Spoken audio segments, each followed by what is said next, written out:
Today we're going to look at how to get started with the Visual Explorer. First, open the Visual Explorer using the link you see below this video. Now this is the main Visual Explorer page. We can see here a calendar. This allows us to pick the specific day we're interested in. Now let's for the moment leave this on today's date, the 21st.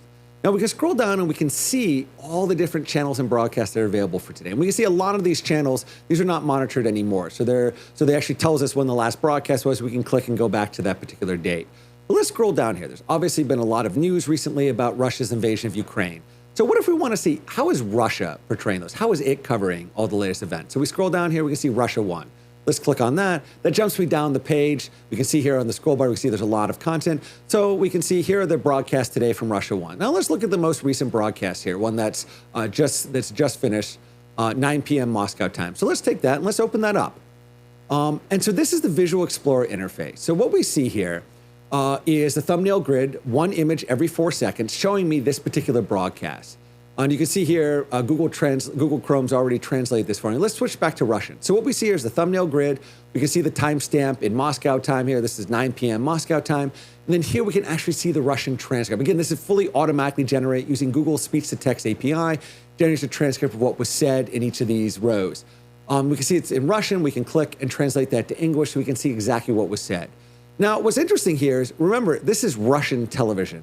But this is Fox News here. And so let me click on one of these thumbnails. And if you look at this, what we're actually seeing here is, so this is actually a 30-second clip of Russian television. But we can see this is actually a Fox News clip showing on Russian television. Here we can see a transcript of what was actually said there. So here we can actually see this. We can see there's a Fox News alert here. We can come down, and here we can see, now this we can see is more. We can see, if we kind of click through here, we can see Marjorie Taylor Greene. We can actually see her Twitter account showing up here. And so this is really fascinating. We can actually see, here's a U.S. Congress person's Twitter account, one of their tweets actually showing up on Russian state television. We can see here where they've transcribed it in the Russian. We can go through, we can see again, what's talked about here. Now, if we scroll down, we can see, obviously, the rest of the broadcast is Russian material. We can click, again, we can click through this, and every time we see something, we can say, what's there? We can click on it, and then we can actually see broadcast there. We can see the Russian and then transcribed or translated into English. Scroll down, we can go back. We can pick maybe another broadcast here. We can say, any of these channels, here's something from South Sudan, and we can click through and pick that. So, we have all this different coverage from across the world.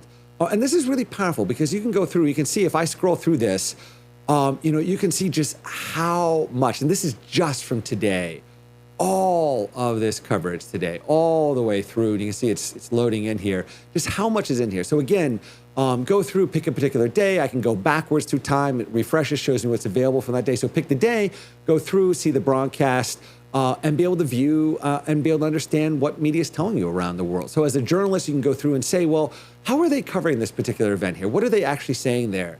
As a researcher, you can kind of compare what are the narratives that are being used there. Thank you so much. So remember, just go to the Visual Explorer and follow from there. Thank you so much.